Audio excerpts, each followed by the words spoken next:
All right, guys. So the talks are definitely starting to ramp up even more here. It seems like a gigantic portion of the UK is just completely finished with the conversation of illegal migrancy. But let's go ahead and see where this video takes us. Apparently, this is like a man on the street type of interview. Let's jump into it. Here in Nuneaton, tensions around immigration are running high. Hey, go on. The camera's rolling. I don't care. Just relax. They're markets. Just relax.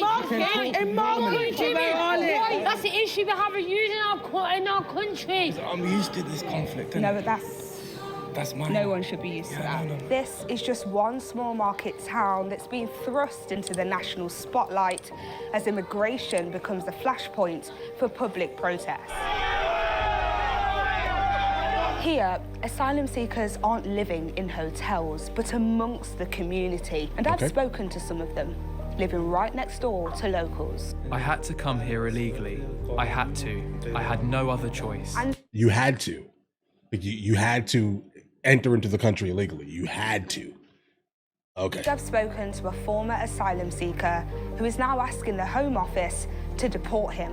The country is not safe, but my country now, I'm safe. I want to go back. And I've asked locals how they feel about the situation in their town, trying to get to the root cause of the tensions. Were you born in England? I was born in England, yeah. So whilst the asylum seekers' housing issue sparks fierce debate in the UK, we are here In the UK, it's a different place, guys. to ask an important question. How is a small town like Nuneaton adjusting to a new reality? Nuneaton is what it's called? Nuneaton. These kinds of protests are popping up all over the UK, including this small town in Warwickshire, where anti-immigration protesters have taken to the streets several times and have even clashed with police. Heather Kincaid, who is a volunteer for Care for Calais, was at one of these counter-protests. A lot of yelling, things being ripped out of people's hands. A couple of people got assaulted. Well, if they did do anything to me, they've sort of lost the argument that they're making, haven't they? Because if it's all about like protecting local women, well, that's me. So. The protest started after two men were accused of a 12-year-old girl. The men deny the charges and are due to face trial. The leader of the reform-led council, George Finch, claimed that they were asylum seekers, although their immigration status hasn't been confirmed. We do not need to be smashing up police, wasting time and hurting them. That's disorder, that's what happened in Epping, and that's a riot. And in Nuneaton, it was a peaceful protest.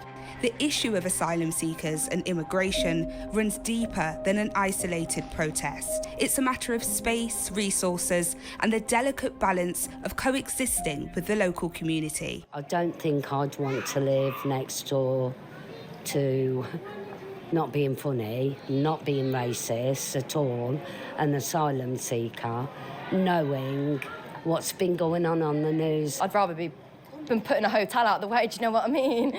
But yeah, I don't agree with it putting residential areas at all, no. 20-year-olds getting married or partners, they're struggling to get on the property ladder. And these asylum seekers, they're coming in and getting five-star hotels, like you said, these HMO places. I think it's unfair. Yeah, guys, that's definitely, I think, the issue. I said in the last video here. Like, the main issue is you have people that are actually, like, in the country struggling, having a hard time, okay? But the issue is, guys, there are people coming in who have never actually done anything for the country themselves. They're just here to siphon funds and send it back home, right? They're not really trying to build the country. They're not trying to assimilate. They're not trying to make it better. But they come there specifically, and they're able to utilize all these programs that people in the country wish they could utilize. I've seen the amount it's an issue. of immigration into the local area recently. As long as there's no trouble, I don't think that there's an issue, really. Do you mind me asking, do you think race plays a part in any of this at all? I'm not sure. Maybe, because obviously quite a lot of people are racist and can be racist, but obviously I'm not that. Obviously you do you at the end of the day, you are who you are, obviously. No, I don't think it's got anything to do with race. I mean, we've got Chinese people here, we've got Indians, we've got Africans. Were you born in England? I was born in England, yeah. Yeah, so you're English, and England is for the English. But my grandparents came from Jamaica. Well, I got That was Windrush generation, right? Out there. But they were West immigrants. Indies, I've probably got one of the best cricket teams I've ever seen.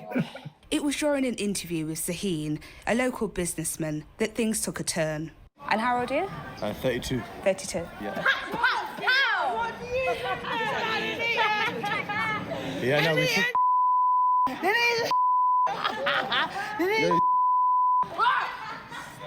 What's going on? Can you not see we talking? No, because we're going about your religion and Christians, the true life, the way and the truth, mate. Jesus is the way, the truth and the life. Yeah. That's the issue we have using in our country. You got to use raping our kids. This is our country. How about becoming your country if you and your kids? Hey guys, listen, I don't know the culture specifically, but I would call these people trash in America, right? Period. They're walking around drinking some alcohol with some kids. I think they're drunk, guys, right? And they're definitely, absolutely, bombarding this man with a whole lot of literal nonsense, bro. Keep walking, right? Like just keep walking. But let's see where this goes, guys. This is my opinion, obviously. But whatever this is ridiculous, guys. I'm almost positive. I'm sure there'll be some people who back the ridiculousness here. I'm sure, but hopefully not many of you. These are drunk people with kids walking around in public. Never gonna happen. Never gonna happen, mate. We won't do that. We come in your country, do that to your kids. We'll get beheaded. These are our children, mate. What are you teaching them kids? Exactly. Exactly. What are you going to do? The camera's rolling. What an interesting place we are looking at. The audacity of someone absolutely physically inebriated and literally weak physically walking up to this man is absolutely crazy. What's going on out there, guys? Okay, let's walk. To avoid an I think the lie escalation has of the gone on too long, confrontation, guys. I attempted to move Zaheen away. Are you okay? Yeah. Because I'm used to this conflict. No, but that's mine. No one should be used to that. No, not really. Moments That's later, wild. He turned around, concerned for his twin sister, who at this point is surrounded by the group. So why are you making me? Why are you acting like the problem? I attempted to speak to them, giving them an opportunity to air Bro, their call the views, cops. but tensions were high and a calm conversation seemed unlikely. You're just racist. You are racist. You have to face. So he walked away. Yeah, guys. I would definitely probably say at this specific juncture here, if you want to know what racism kind of is, they walked up to this man. They don't know anything about anything. Okay, they walked up to this man specifically based off of his appearance. And just went in for no reason, drunk in front of their kids, guys. All right, just understand that right there. If you want to know what it looks like that to me. But either way. A woman who worked at the local bookshop had heard the commotion and came to speak to us. Have you ever seen anything like that? No. Well, there have been protests. And of course, Warwickshire County Council's gone to reform. So I think it's given certain people a licence to be aggressive and to be racist. Wow, to hear that actually is saddening. And I think what I've just heard is not the case at all. Reform, actually, Nigel Farage as the leader, has done the most out of any political party, out of any person, to take down the far right. To protect young girls. They think that you going out protesting, that's racist. And that's the world going mad. As more anti-immigration protests pop up across Britain, councils Bro, like Epping have taken legal steps to block asylum seekers being housed in hotels. But if asylum seekers aren't housed in hotels, they may be housed next door, like here in Nuneaton. We've just been invited into a house where asylum seekers live.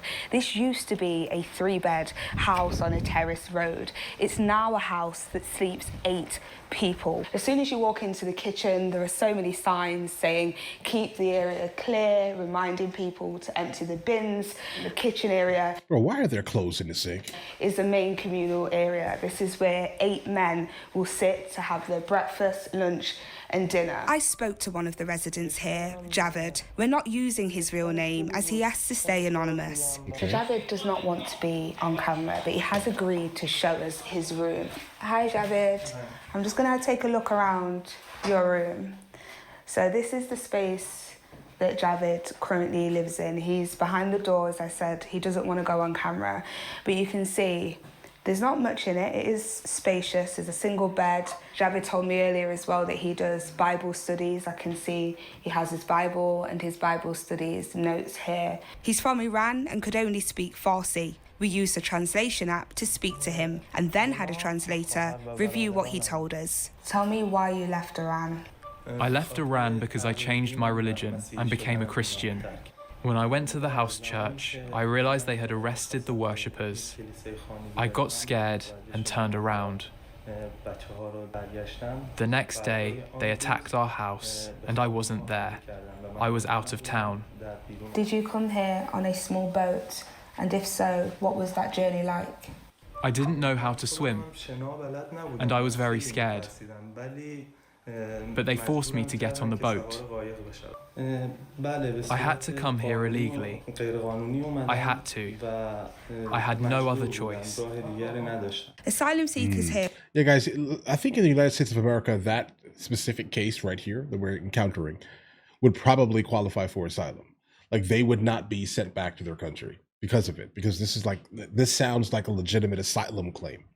This one here does. Can't work. They can't study, and they wait often for months and sometimes years for their claims to be processed. And in the meantime, they live among us. This man has now been living in Nuneaton for 4 months. We are mostly at home and only go out to go to the shop. I would like to return to my normal life and be able to work, study and improve on my English. So why are asylum seekers here in Nuneaton living in residential properties? And how did we get to this point? A few years ago, asylum seekers in Nuneaton were few and far between, in single digits. But by June of this year, that number had surged to 247, none of them in hotels. Instead, they're living in dispersal accommodation in the community, side by side with locals. That works out to 19 asylum seekers per 10,000 people, placing Nuneaton 87th in terms of concentration. The growing number of asylum seekers is now at the heart of political debate, and the conversation has largely been steered by the Reform Party, but even they haven't decided on a solution. Women and children, everybody on arrival will be detained. The deportation of illegal immigrants, we were not even discussing women and children at this stage. If a single woman, etc., comes to Britain, they will be detained and deported. The current government has also introduced fresh policies. Amongst them, plans to make it easier to remove foreign-born criminals who commit crimes in this country. If I don't have paper here to work, or yeah, that's fair. That's a great idea. I'm age 50. Why I'm here? As we were talking to people in the city centre, we met Yusuf. He told us he came to the UK 2 decades ago to seek asylum. But after a criminal conviction for a serious assault, he was stripped of his right to work. He claimed for the past 5 months, he's been asking to be deported to his home country, Somalia, but is still waiting for a Home Office response. I don't want to come here to eat and sleep like baby. You understand? Right. Just I have life, go back, and in Somalia. The country is not safe, but my country now, I'm safe. I want to go back. You do feel like you would be safer in Somalia than you would be in Nuneaton? In Nuneaton, yes, yeah. Yes.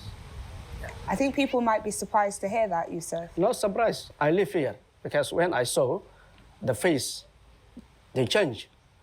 Yeah, they change the face. When they saw you, they change. They cannot talk. Whether they are waiting for their asylum status to be confirmed or they are waiting to be repatriated, one pressing question remains. Who should be responsible for housing asylum seekers? Under international law, the government must provide shelter to those seeking asylum and appear to be destitute or likely to become destitute. But the cost of that shelter is staggering. Between 2023 and 24, the Home Office spent £4.7 billion on asylum support, nearly 4 times the amount spent in 2020 to 21. And 76 pence of every pound went straight to pay for hotel bills. Guys, okay, hold on. Listen, guys, all of this just comes from exactly what we experienced after 2019. Right. So the reason why the 2020 to 2021 was not as high is because people have not, like, their people, other people's countries, let's say, haven't fallen to the point of where they did by the time 2023, 2024 basically came around, guys. That's the reality of that scenario there. Listening to this here definitely looks like you guys need like one of the programs that we have specifically out here, where if you want to go, bro, we're gonna let you go. We're gonna help you go. Right? We're gonna give you a couple of dollars to get back on your feet. Sure, right? Just go if you want to go. If we don't want to keep you here, right? On our dime. How about we just do a quick settlement of like maybe $700 or so, right? And you can go back to wherever you were specifically if you realize that it was a bad idea, right? That's it here, guys, right? But now the guy that was from Iran, he definitely seems like he actually has a case. All right. I mean, I think he would definitely have a case. And guys, listen, understand this here. I don't like criminality, so I'm never going to back the concept of any type of illegal immigration. I never will. And I'm guessing you guys understand that. That's why you keep sending me the videos kind of regarding these topics here, because every single video I post on this channel has been sent in by one of you guys or a couple of you guys. Right? And so here's the thing. The only way I can imagine fixing this is definitely creating a program where people can self-deport. That would be a good idea, but I also don't think that that's the overall norm, right? I don't think people want to self-deport because they realize their country has fallen and they're just trying to, for the most part, be in a different place that has not fallen yet, right? Not understanding that if they don't come to the country and basically assimilate and make things, not like their home country, then they'll never understand fully, what it is like to be in another place. Because other than that, you're just going to make this small town of Nuneaton. Never heard of this town in my life, guys. But either way, you'll make this small town of Nuneaton, whatever country you just came from. Again, assimilate. If you don't be surprised that people are pissed off, bro. You can't, right? Again, you left your country. Those people didn't want to live in your country. They don't, guys. But now that those first couple of ladies with the kids and the alcohol, yeah, that's a problem. Yeah, I listen. That's a wild one, actually.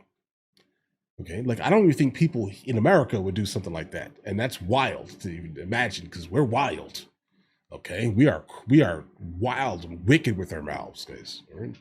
But that level of just like.